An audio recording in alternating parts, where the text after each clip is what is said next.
exciting. Well, welcome to the Many Minds podcast, made by advanced practitioners for advanced practitioners to encourage collaboration and patient-centered care across all specialties. Collaborative community care with many minds for better outcomes. We are your hosts. I'm Alex Davis, physician assistant. Along with me, I've got Tyler Murray, nurse practitioner. And the two of us work together at Summit Brain, Spine, and Orthopedics in Lehi, Utah. The purpose of this podcast, the reason we're doing this, is to really encourage the concept of collaborative care. We have a common phrase in our clinic. Tyler, you've heard this before. It's not new.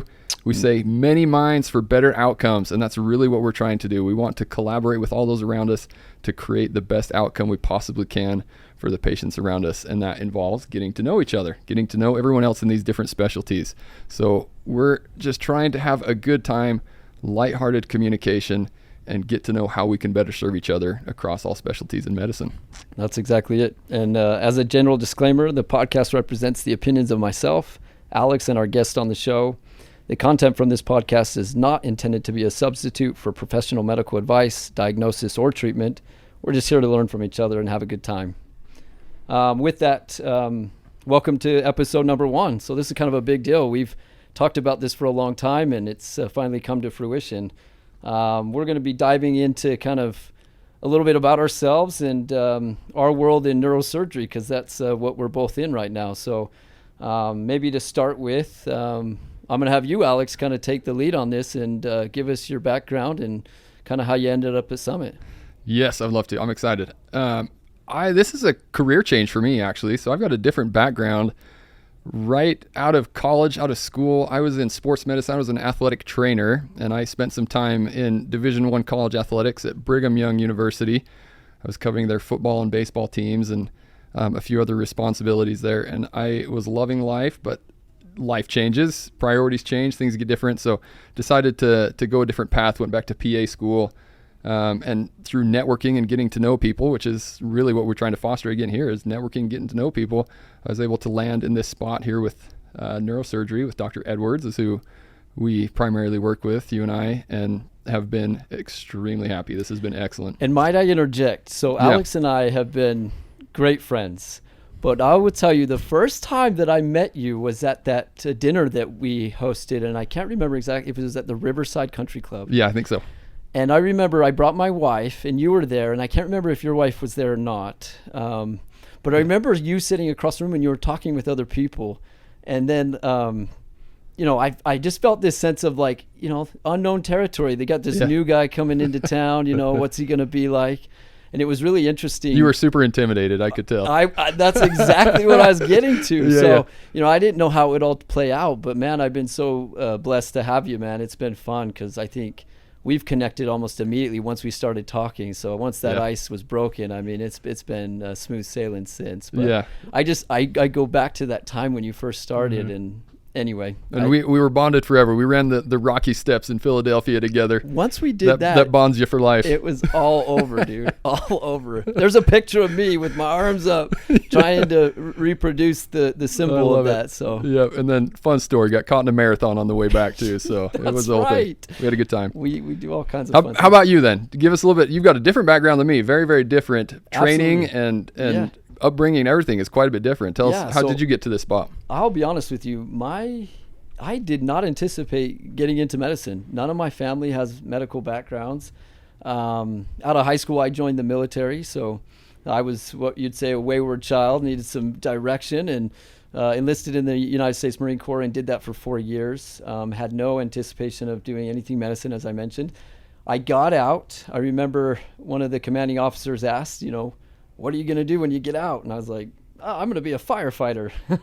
And long story short, I soon realized in Utah, you don't make any money doing it's all volunteer stuff. It's tough. Yeah, it is. So I had to figure out a different plan. And fast forward, I started doing my prereqs, and then I was working at FedEx as a box handler, and one of the employees there was getting his nursing degree, and his plans were to become a CRNA, a nurse anesthetist. I went home and Googled that, and I was like, oh my gosh, these guys make oogles of money. Yeah. That's what I'm going to do. And so I told my wife, took a long time to convince her, but got into nursing. And then kind of fast forward, I worked for one of the local hospitals here on the neurosurgical unit where I took care of Dr. Edwards' patients. And then I just kind of realized, like, I actually enjoy the face-to-face and the interactions with patients more so than I would being stuck in an OR all the time. So I went and got my family nurse practitioner license.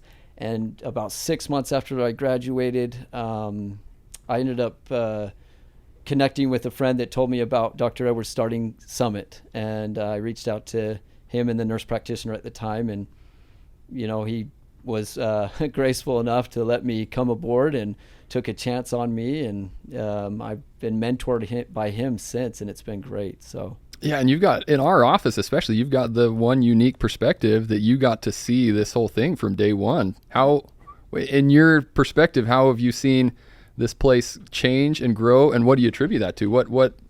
It's incredible because I had taken care of Dr. Edwards' patients for so long, but I'll tell you, I've never had more than a 2-sentence conversation with the man. And it was always regarding patients. Yeah. And so when I started working with him, I got to know him on a different level. And from the very start, his envision of what he saw Summit to be or could be really played out. And he would just talk about his vision all the time of, you know, I think we can build something great. I think we invite the community to participate and collaborate with those, you know, network and get to know people. And I watched it go from our grand rounds. When we first started, it was like 7 people would show up, and a lot of them were the staff, like administrative staff. Yeah. And to see what it is now, where we've got a room filled with people and we're having really meaningful discussions in different disciplines, I have been impressed with Dr. Edwards' diligence and discipline, but really, just as I said, his vision.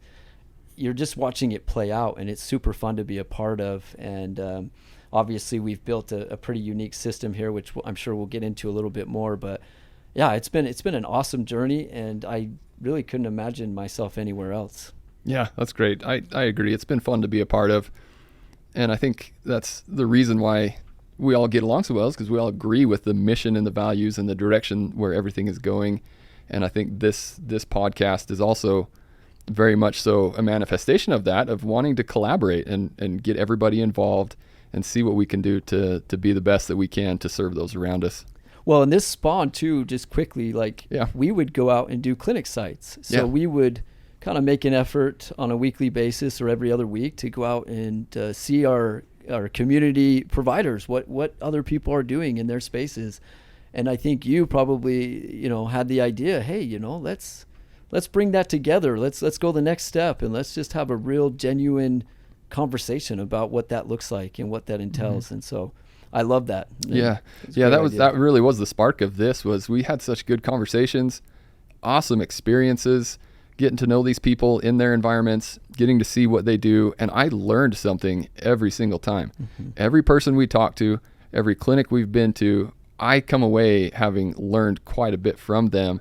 And I, in the back of my mind, was thinking, God, I wish everybody could have at least had part in that conversation, or could listen to it, or also gain some information out of it. So it's nice. Let's throw out an example. So you and I went to a physical therapist who's certified in doing nerve conduction studies. Yes. And so it was such a unique experience, because we refer out for these EMG nerve conduction studies all the time, and yet we've never had one. Yeah, and I'd never done it before. We hear patient feedback all the time. And so it was super interesting to be in that setting, to actually feel the test, you know, of what it feels like to undergo something like that, and then have them kind of break down how they interpret it. So just that little, I mean, how long did we spend there? Maybe an hour? Maybe an hour, yeah. But yet we walked away with so much more knowledge than we did when we walked into the place. So, and I just think it gives us a unique perspective when we do, you know, order out imaging and diagnostic. Practice changing, really, because I understand that, how that test functions, how it runs. I don't know where I was getting those perceptions of what that entailed from before, but now, having lived through it, I know it's patient really, feedback. Patients that's would probably, come back you're probably right. Super uncomfortable, and you know, it's a handful of patients that would say that, but it leaves a lasting impression when you're the one ordering the study. It gives you a little second thought anyway. So absolutely. So I guess, speaking about neurosurgery specifically now, we're talking about trying to collaborate. So tell me, how do you feel that the community around our area, these other medical professionals that are also excellent in what they do, how can they support what we do here in neurosurgery? Well, I think it's maybe having a sense of vulnerability, because I think too often times we get caught up in what we're always talking about, silo care, right? Mm-hmm. You go to one person, you exhaust all what they can do. But this is a different approach in that everyone has a voice, and yet the voice isn't in a singular one-to-one interaction. It's like a collective soul, if you will. And I just think that there's something to that, when you bring, like for instance, our grand rounds where we're having all these different disciplines come and interact. For me, that's where it comes from. It's like your willingness to get outside of your own atmosphere and come to a place where you're learning from other people and you're gaining knowledge and understanding of other people's workplaces and what they offer. I think that's where it all starts. So you have to have an interest in wanting to learn and wanting to come together as a community. Yeah, I agree. Completely agree with that. Let's talk a little bit about our practice and the way it's designed real quick, because I think our listeners may have an interest in knowing kind of what our setup looks like, because it's a little different than the normal, in my opinion. It is. I think so. And that's a good point, because the advanced practitioner has quite a variable role and responsibility depending on the setting, who the physician is that they're working with in the practice, and whether they're employed in a hospital setting or private practice. It's all very different. And our office is similar, and it's quite unique. Dr. Edwards is an amazing surgeon. He's got that reputation for a reason.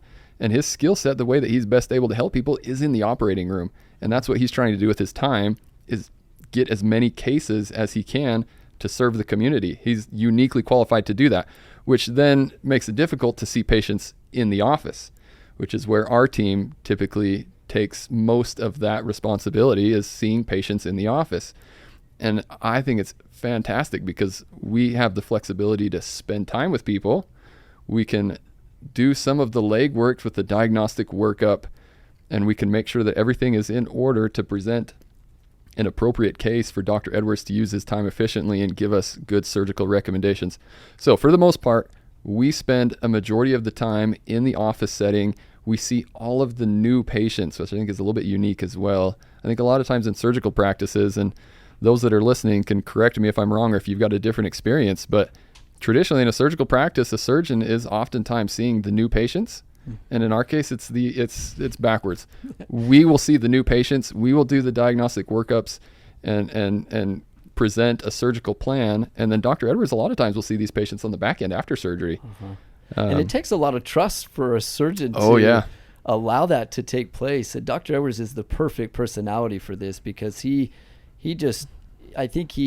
invokes this sense of just, hey, confidence, you got this, let's figure this out together. And I love that aspect where he gives us the torch and says, hey, do the workup, present it to me, and then I'll let you know if I think otherwise. Yeah. And you've never been wrong before, right? I've never been wrong. I wanted to make sure we got that on this podcast right from the jump. That's recorded. Yes, this has been recorded, right? No.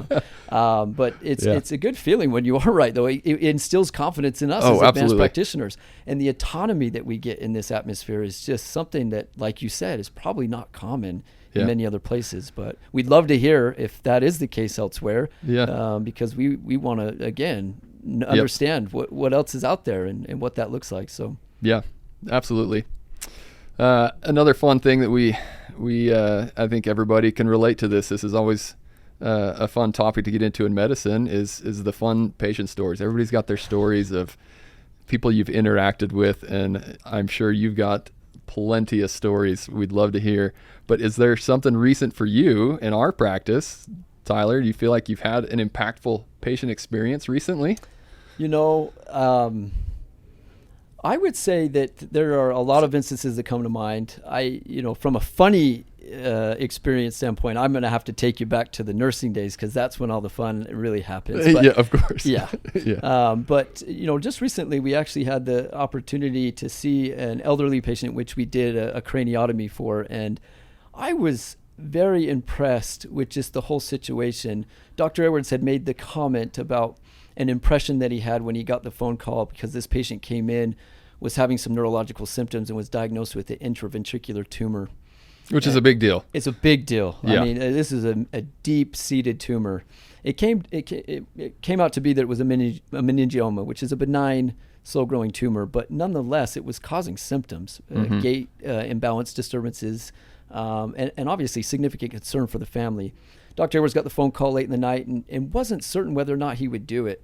But we ended up doing it on a Sunday, and we had 2 other craniotomies the day prior, so 3 back-to-back-to-back craniotomies. And we ended up seeing the patient. I've seen her now 2 times post-op, and every time she just looks better and better. And it's just this idea of just listening to that impression, having the confidence in your neurosurgeon, but being able to witness something like that and be an assistant in a case like that is just an awesome experience. It's something that it makes you embrace your job and enjoy kind of the fruits of your labor, if you will. Yeah. Yeah. Recently I had one that was much more impactful for me probably than I was for the patient or their family, but it leaves an impression on you when you get to interact in these situations. That we got consulted for a patient that had been admitted through the ER, had a seizure, had a fall, and on a CT scan showed a small subdural hematoma. So the intensivist just consulted neurosurgery to have us give an opinion on the imaging and see if this was something to be overly concerned about. They were being admitted for other medical reasons to be kept. But I went to go consult and see this patient, and the history ended up being that it was an alcoholic having some withdrawal symptoms, had some seizure activity, and had younger kids. Really, I think they were like 2 or 3 kids that were 18 to maybe 24 years old. They were the ones as the caretakers, because the patient at that point was really not able to answer or respond for herself. And it just brings it all back to center that these are real people. And the nurse let me know after I'd spoken with the family that, and the kids were handling it very well, that their single mother had difficulties with alcohol, had been arrested for a DUI, which is why she was now having these withdrawal symptoms. And they were having to make the decisions for their own mother, which is difficult. And then the nurse told me that she had a conversation with the kids trying to help them, saying, what can I do? And she's a great nurse. What can I do to help you guys and your family? And the kids just said, just help us help our mom. Man, and it just hits home. It's hard. People have difficult situations. Yeah. I fortunately haven't been through that scenario. So you kind of lose sight of that sometimes, but people have real struggles out there. And it really matters what we do. A lot of times in the medical field, it just becomes a job for us. But at the end of the day, they're real people that you're dealing with. They have their real struggles and problems in life.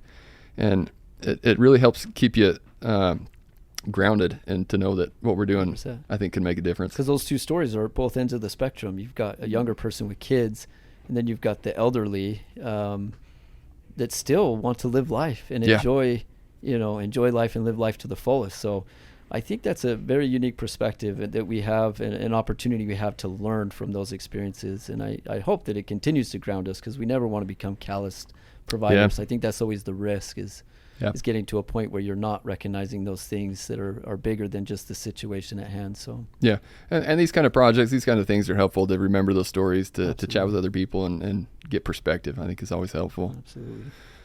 The next thing I wanted to get to is just real life. In our work setting, there's always these nice, heartfelt stories and the people that we interact with and all the wins that we get every day, but there's also some difficult things, and there's also some bad things that happen in work. So we kind of say the good, the bad, and the ugly.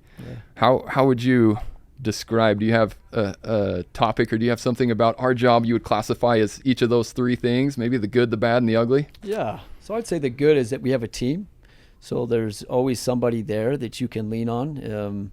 I think our burnout ratios are probably substantially reduced because of that. It's a more of a 4-to-1 ratio rather than a 1-to-1, which makes a huge difference. And people are amazed when I bring that up too, by the way. If I'm talking to other professionals, other physicians and other providers, and just letting them know our scenario, we have 4 advanced practitioners that support 1 physician. Yeah. And it seems a little odd, but it works well. It works really well. Mm-hmm. And I'd say maybe leaning more towards, some of the not the bad per se, but, Dr. Edwards being as busy as he is. I think that's one of our biggest challenges. The biggest hurdles is just taking care of the community in a timely manner. So efficiency in the clinic is great, but as you alluded to earlier in the podcast, this this is a situation where now it's just a scheduling issue. We've got 4 advanced practitioners, but 1 surgeon trying to do all of these cases. Yeah. And so we don't want to overwhelm our surgeon. We want him working at the max capacity. We want to be working at max capacity, and I think we're there. And so the challenge is how do we respond? What more can we do to make us more efficient? That's one of the biggest hurdles I think we have right now. And then, of course, it's just this idea of we never want to become complacent. We never want to think we're there, like we've got it all figured out. We don't. We have a lot of things that we can clean up and get better at. And I think, from authorization processes, like cleaning those up, and a lot of that falls on the advanced practitioner in our setting. So yeah, those are some of the things that come to my mind. So a little bit more deep dive into the logistics and administrative stuff. But yeah, that would be my thought. What about you? What do you think? Yeah, I think we've documented pretty well, and I think it's pretty common. People know the good part of what we do is we get to help people. One unique thing about our surgical practice is you can see immediate benefits.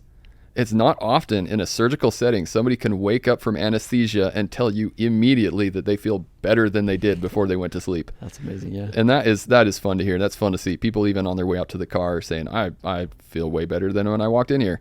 So I think that's a fun part. The bad, my least favorite, and hopefully none of our patients are listening. I'm sure they might be. Messages that's hard. That's right. It's because we fill our time is scheduled to see the people in person in the office, but we can't control needs outside of the office. So there are a few days we get a little bit inundated with phone calls outside of the regular office time. And for me, that's the hard part. Not my favorite part of the job.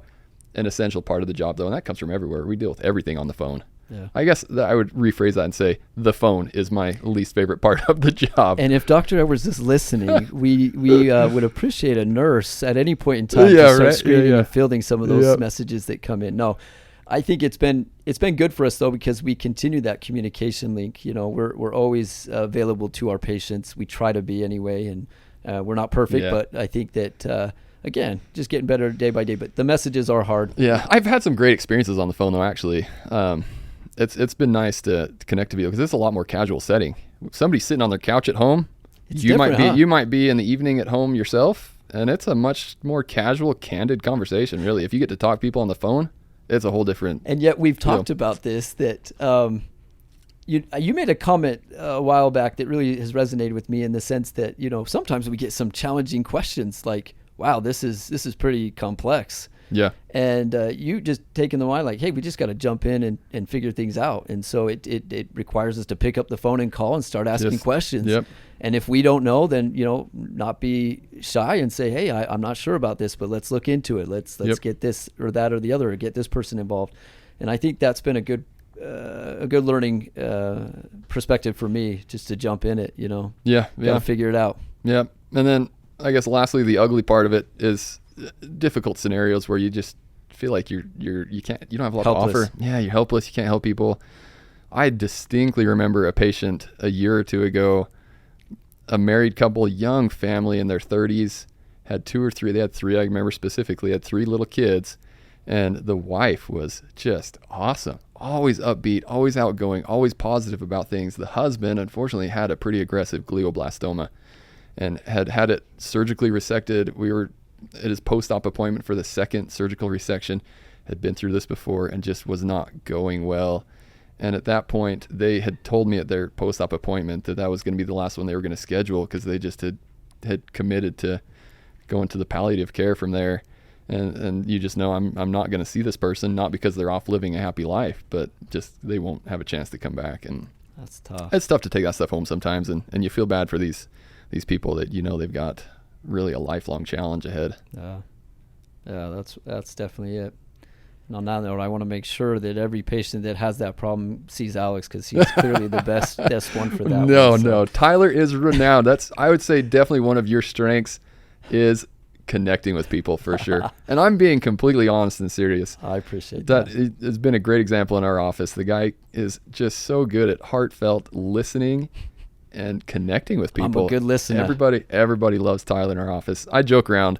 It's a half joke, but I tell people, if they've seen Tyler in the office, I'll say, it's great. Tyler's awesome. You might get us confused sometimes, I'm the one that's just a little bit taller and a little bit better looking if you get confused. I love it too, because I'll get patients that come back and tell me that you said that. I'm like, Good. I'm glad really? it gets passed along. That's funny. Yes. Okay, so last topic. Last thing. This is kind of a fun part in medicine. I think everybody's got their thing, and I think every specialty can relate here, is what's trending. There's some trendy new topics in every aspect of medicine, and neurosurgery is no different. What are the things that you hear commonly from patients? What would you say are the trendy topics of the trendy new technologies? Am I a candidate for a disc replacement? That's like the biggest one, right? Like I think, and specifically in the lumbar spine, I think I can't count how many times I've had patients come in their 30s or 40s, some degenerative changes in the spine, and they say, am I a candidate for a disc replacement?